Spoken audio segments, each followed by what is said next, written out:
Here we are today working at our reloading bench, working on some 223 ammo. Now, many of you have probably loaded this for several years, and I've been loading ammunition for about 7 years. And I find 223 ammo to be the most time consuming, but it's well worth the time, and it's well worth the effort to carefully follow the steps that are needed um, to get the brass and the ammunition loaded that you want. So here we have our Lyman turret press. It is an older press, and but it is very reliable. I really like it well. We have our Lee dies put in our press, and I do have a set of Lyman dies for the 223. I prefer the Lee. I prefer it because it seems to be easier to set up and to use, and that's just a matter of preference.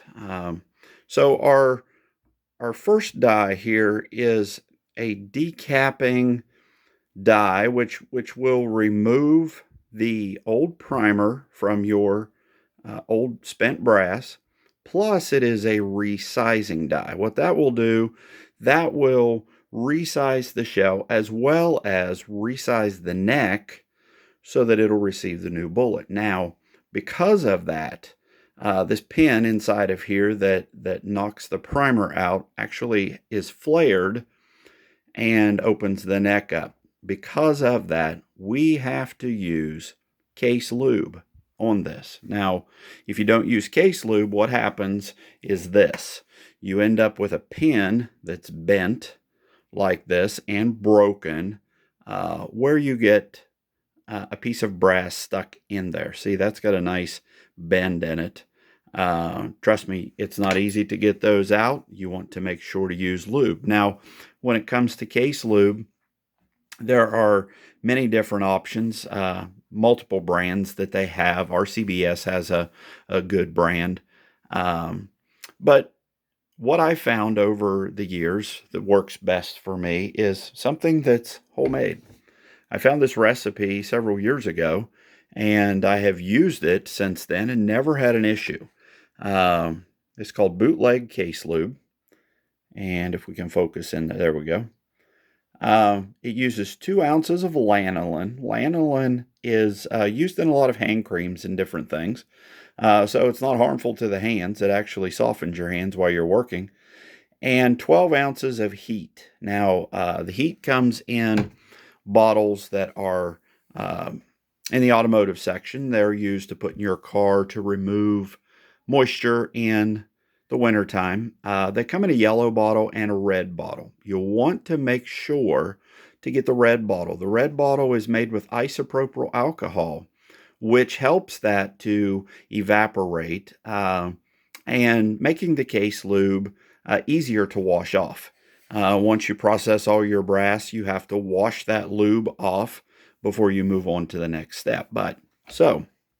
So we're processing this, and I actually just finished processing over 500 rounds of 223 through this with no problem using this case lube. Absolutely no issues at all. One thing you'll want to consider as well is this. This is a headspace gauge. So nobody wants their ammunition to misfire or not load correctly within the gun. This will also help you to know if it is resized properly. If it's not, it will not fit down in here.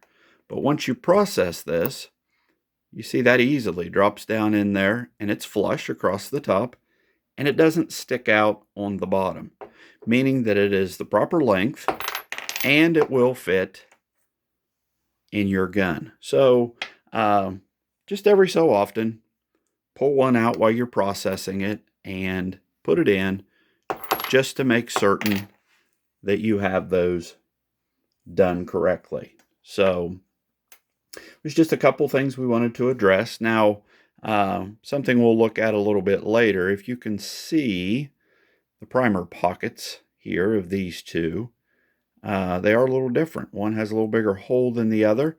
Not sure if you can see, but there is a ring in one of the primer pockets. Those will have to be taken out. We use a primer pocket swager for that, and we'll talk about that a little bit later in another video. I'll show you how to set that up properly and how to do that to ensure that your new primers fit in the ammunition the right way without damaging the primers or without an accidental discharge. So we will see you next time. Thank you.